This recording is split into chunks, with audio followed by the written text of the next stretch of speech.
How'd you describe the muskies in this lake? Whew, the muskies in this lake, they are humbling.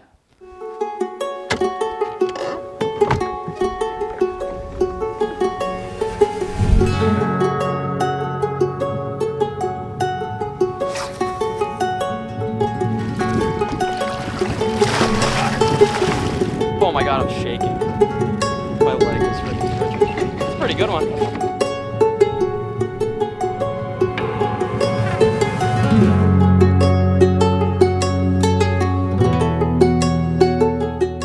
So last year it felt like we were trying a new lake, trying a new body of water. And it took a while to figure out kind of what fish were going on, what they like to interact with and stuff. And I couldn't help but feel at the end of it that there was still some uncharted waters, if you will. The whole premise of this trip was to be there at peak time, so mid-August, full moon, being there in the heat of summer, so all these fish are gonna be staged up on main lake structure, and we're gonna have a chance at a big one.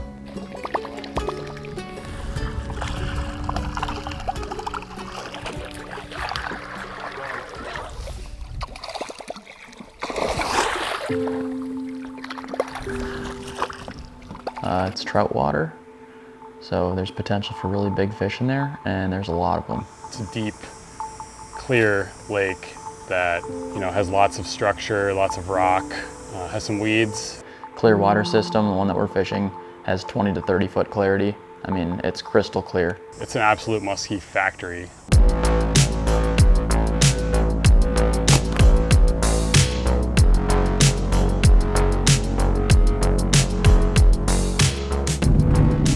All right, we are freshly pulled off the pavement on our, well, not our first gravel road, but our longest one, 50 miles. Yeah, we're going 50 miles down the gravel road right now.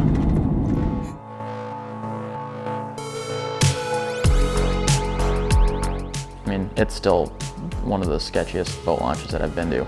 Got everything loaded up, that we're gonna camp with for the week, and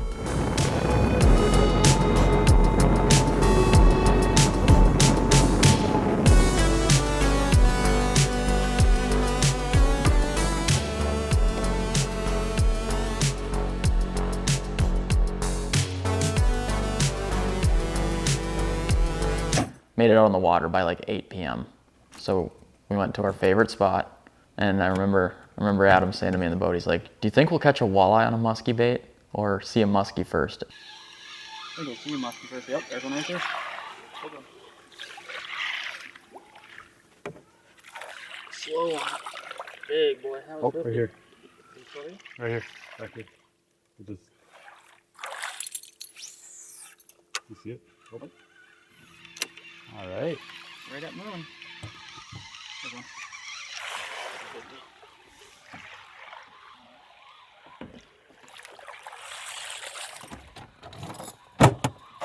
Two big fish in like 10 casts. You see it? Oh yeah. Oh yeah. You'd be reeling, you'd see one coming in, you'd do your first turn, and often they wouldn't even turn with the bait. They'd just see the boat, and they would either just sit there or they'd just slowly go down. And it was a little aggravating, but we just kept casting, hoping that, one might be turned on enough or something might trigger one enough to want to eat. And went into the next morning with that hope and, the mentality of still trying to figure out what they want to eat. And it just seemed like we went in day one, day two, like with that mentality, just like keep trying to figure out what they want to eat. Like every bait in my box littered on the floor.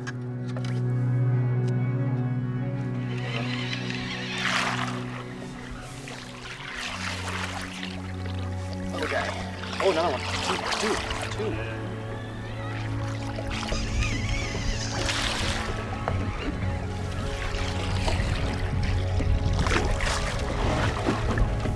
Sooner than later, I realized, oh my gosh, dude, we've seen 30, 32 muskies. Like, I mean, we've seen in the 30s of muskies, and they're all pretty big. I mean, handful in the 40 area, but like all of them are like mid 40 to 50 or bigger.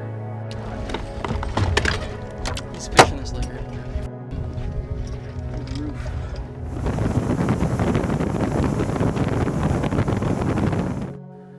It was starting to wear on me a little bit, because it's like, you know, now we're starting to get them to engage a little bit more. We're playing with speed, getting it to go fast on top of the water. Some fish are liking that. Some fish are hanging really deep still. It was just, it's a mind game, and it was starting to play with you.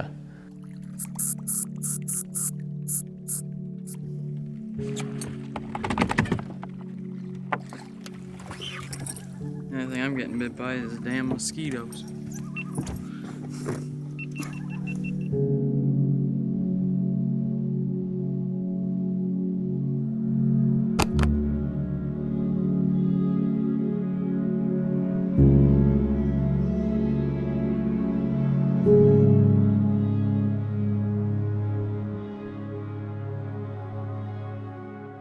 They're just really particular about their figure eights and their baits and everything in here. It has not been the easiest fishing, that's for sure. If not here, then when? If not here right now, then when? You know? I need you to lock in here. You gotta feel the fish. You gotta feel them. There's one.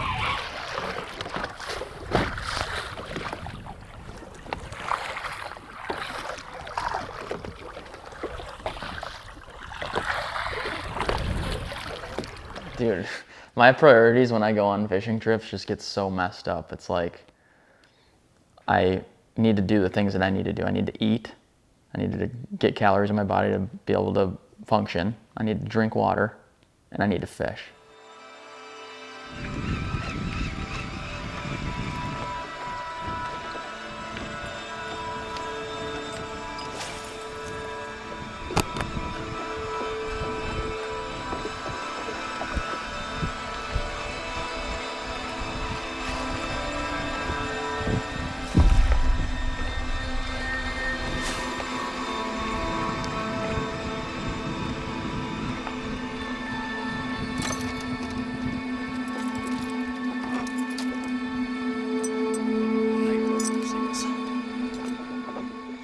So spending all that time out there every day was super helpful in us, you know, narrowing down spots, trying to figure out bite windows, trying to figure out what the fish were relating to, whether it was moon patterns, weather patterns, you know, all those different variables. We were just trying to hone in kind of what these fish were, what they liked the most, what they were most willing to bite in.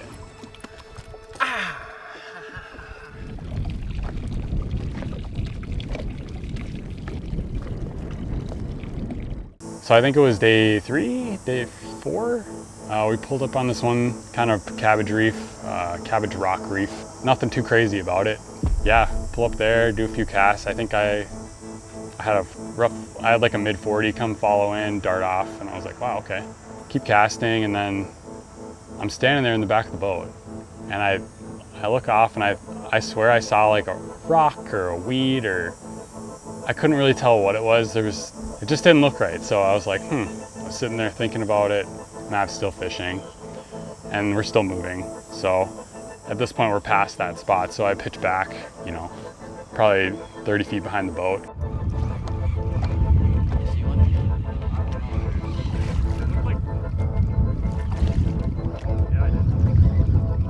This absolute giant just is on the bait. I could see it from like, you know, it wasn't that far away. It's going around and around, and he's hanging it. And at one point I see this fish come up like this, and the bait's hung right here, and I swear that bait was like on top of its nose. It was just like grueling. And it's like turn after turn, it's, you know, it's not like, it wasn't actively charging after the bait in the 8, but it was kind of like, it would turn its head and flip, and it would kind of move a little, and then I'd come around, and it would, you know, turn again, and a giant fish. Yeah, I think I did probably 5 turns with that fish, and then it eventually just kind of lost interest and went down. And it was just, Mav and I looked at each other like, that was insane. That was such a big fish, and why didn't it eat? And Mav didn't know what to do with himself. It was actually pretty funny. That's a giant. That's what I'm saying. I saw it and I'm like, I'm shaking, bro. That's huge. That's like 55. Yeah. That is a huge fish. Dude, I haven't had that reaction to seeing a fish in a while. My leg is like, I'm shaking right now.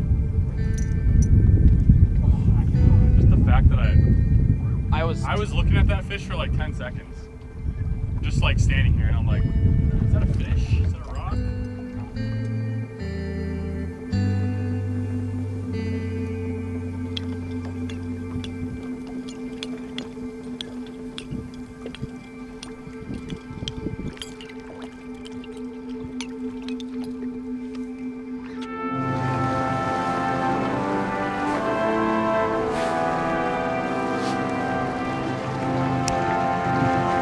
Day 3 of wearing the same outfit, maybe the same underwear. I'm not here to tell.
I think Mav and I, a lot of times during this trip, were like, we weren't sure if we were happy we were seeing them or wish we hadn't seen that many, because it's kind of a mind, like, it's kind of a trip, like, seeing that many and they're not biting. It's kind of like, what am I doing wrong?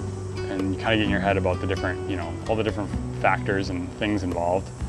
And it's just kind of, I don't know, seeing that many fish was like really a mental challenge, because you're like just trying to figure it out. I mean, getting that many opportunities and not capitalizing, it's kind of like, it sucks. I mean, it's hard on yourself, like, to do that. I mean, musky anglers know, like, you might go a long time without seeing a fish.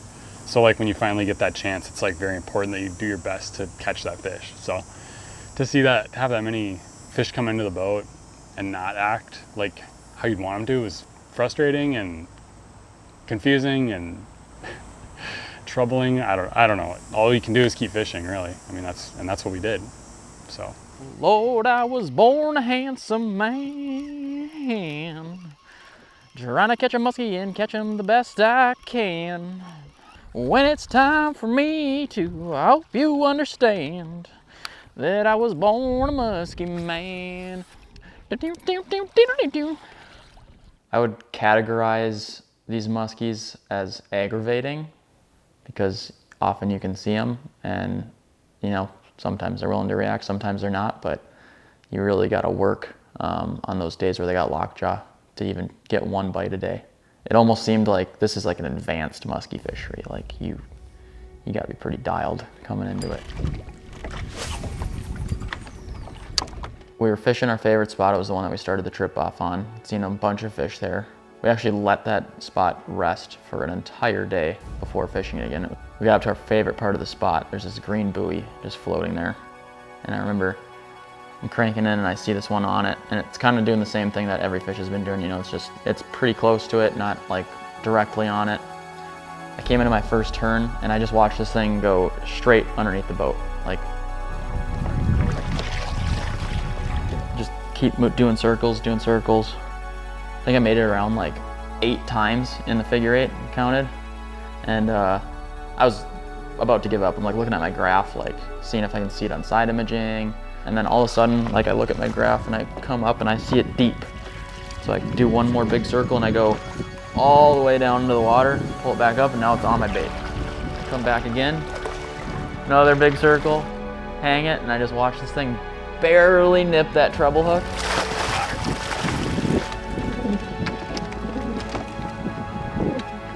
I haven't hooked very well. I need you. Get him. Head. Go. Yeah. Yes. We got it in the bag and I just collapsed on the boat deck. I was just like, oh my gosh, thank God. It's like the 40th muskie we've seen. We finally have one in the net. Like, this is awesome. Oh my God, I'm shaking. My leg is freaking twitching. It's a pretty good one. Let's go, dude. I knew it was sitting underneath the boat. I watched him not leave. I just kept figure eighting. I'm gonna guess 44, maybe bigger. At first when it came in, I thought it was huge. You're off, you're off. Big ol' head on her, that's a 45. We're messing around with it in the net, and I think I said to Adam, I'm like, hey, I think this thing's probably like 47, 48, like, it's good fish. He's like, I don't know, dude, it might be a little bigger, and sure enough, we get it out and put it on the bump board, and it's over the red mark, and I'm like, oh my gosh, dude, this is our first 50 together. This is a cool experience. I mean, Oh, she's tagged. Sick. 50 and a half in the figure eight. what a fish to remember. It's like, that's exactly what I would expect the first fish out of that lake to be like. I mean, they are just stubborn, and that one made me work. Most amount of figure eights I've ever had to do for a fish that I can remember. It's just so funny to, you know, be reeling in this little tiny thing, and here comes like a freight train behind it. That is definitely not the biggest fish we've seen this trip. And it's the first tagged muskie I've ever caught too. Bye. Look at how, dude, that thing is so long. Holy cow. We did it, dude. Finally a 50 in the boat together. That's so sick. What a fish. Yeah. Wow. God, they're cool. Finally, one of the days, I think it was day 4 or 5, we had a slight front move through. So woke up in the morning and it was cloudy. And that was like every other morning we'd woken up and it was sunny and, you know, birds were chirping, that kind of thing. We wake up on this day, it's cloudy. We're like, okay, maybe they're going. And we very quickly learned that weather switch definitely had a good impact on the fishing. I started off the morning by chucking topwater, by chucking bucktails. I couldn't really tell what these things were trying to eat. At this point, I'd gotten bit on topwater at night. I was thinking that, you know, with it being calm out, it could work. And for some reason, when we were on this spot, keep in mind, I have like 50 musky lures at my feet, right? And this swimming dog is just like staring at me. I picked that thing up, and I think like within, I don't know, 10 to 12 casts, I see a giant mouth try to inhale this swimming dog, and it just barely got the back tail. And I watch this fish, and it sits up on top of the water, and it's like, I'm like still reeling, and it just goes away. And I was like, oh my gosh, dude, just missed another opportunity. Like that might be our only one all day. All week we were dealing with really small bite windows. Like we saw a lot of fish, but every time we'd have a bite, it would be like we could get bit within like, you know, 15 to 30 minutes usually. Just remember that feeling like, okay, these fish like might be charged up. Like we got to get to another spot like right now. You know, I throw into this little cove. I'm just like kind of reeling my swimming dog in. All of a sudden, I'm not even paying attention. This thing just freaking clobbers it. Oh my God. Big. Get it?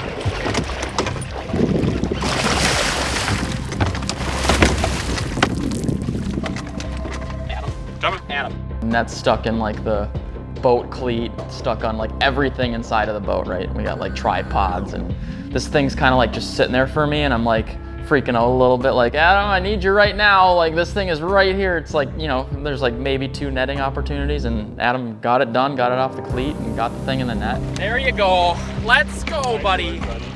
Woo! Wow. Holy cow.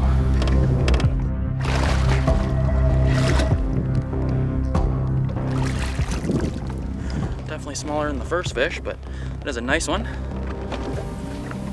46, did I say 46 and a half? It's pretty close.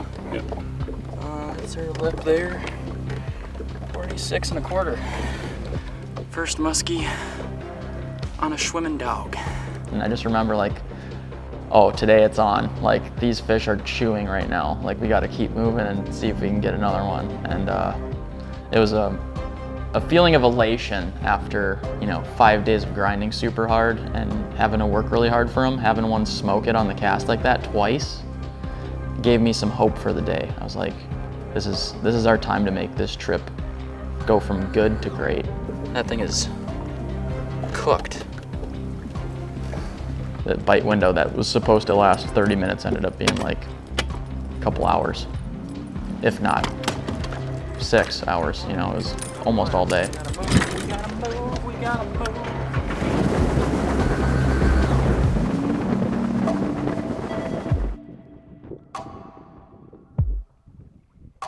We're working this rock point, and we're coming right to the spot where I'd just seen a big one the night before, and came to like my first turn of the figure eight, and I'm not even like really paying attention. I didn't see a fish at all. Came into the corner, and this thing just cuts me off and just T-bones the bait like right by the boat.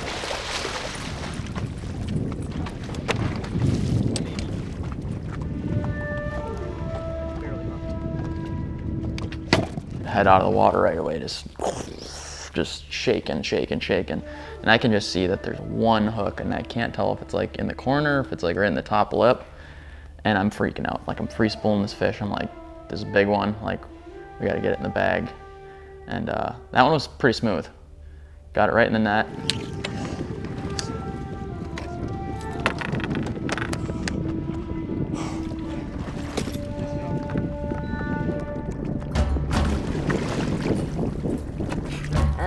I think that might go. You think? It's close. Oh yeah.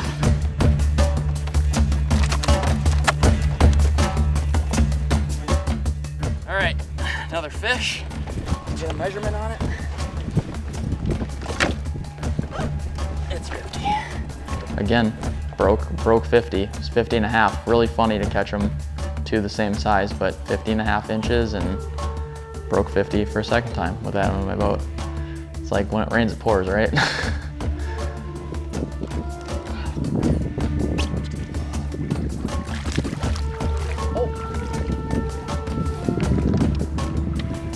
not the most graceful release. Keep an eye on it. There it goes. This thing is taking some abuse today, but I love it. Absolutely. This is on that new hook I just put on. Barely had one in the top of the mouth. Absolute ride out here. That's the 62nd musky we have seen on this trip. We put 4 in the boat, 2 over 50, and I could have had another one today. It's just been, I could have had 2 more today. It's just been nuts. We're on this main like rock spine, and it's kind of a cabbage bed at the end of it. So we're kind of working this cabbage, and we'd seen fish there before, but not like we had on the other parts of the spot. So working this kind of cabbage edge. Oh, here it comes. Oh my God. Yeah, fish comes in, it's hot on it, comes into the 8, and it's a big one. And it's chasing it. Same thing, just like right on the bait, and just didn't want to open its mouth.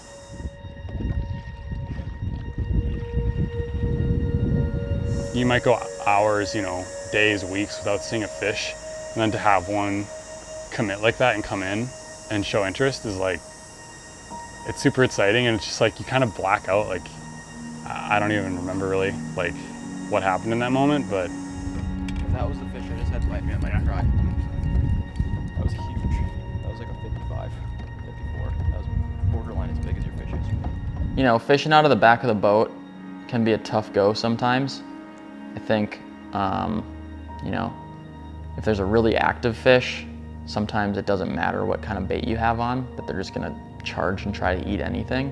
Adam actually did a really good job at, keeping us together with like things that we knew that were working. So like he was always using, our confidence bait, if you will, and kind of allowed me to like play around with different presentations and stuff when we were having those tougher bite windows, try and pause pull baits, try and, top water, trying weird cranks and stuff.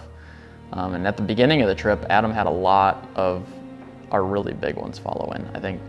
I think Adam had like 5 or 6 out of our 7 giants come in, and it was really cool to see. When it warms up, oh my God, I almost just got shit on. Dude, I thought that was you casting. That was bird poop, almost on my head. If we were 10 feet, if we were right here, I would have gotten shit on. You would have gotten shit on. Look at all. Is it? Yeah. I don't know. Get shit on. I've been getting shit on. Wow. You think you learn something every time you go and like you piece stuff together. Like I had a feeling that they liked small baits and stuff, but you always want to try, you know, really big or really fast or really slow. And until you're like proven different, I mean, that's pretty important to do.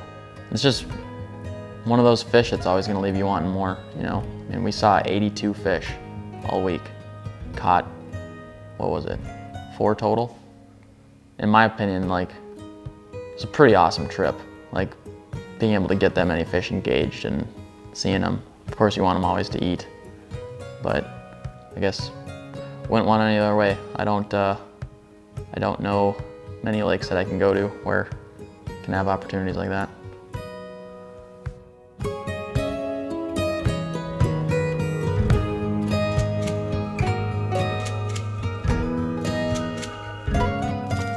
Hello, Muskies!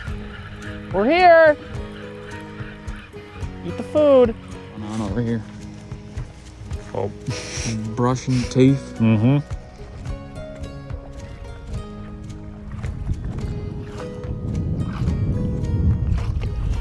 You almost ate it.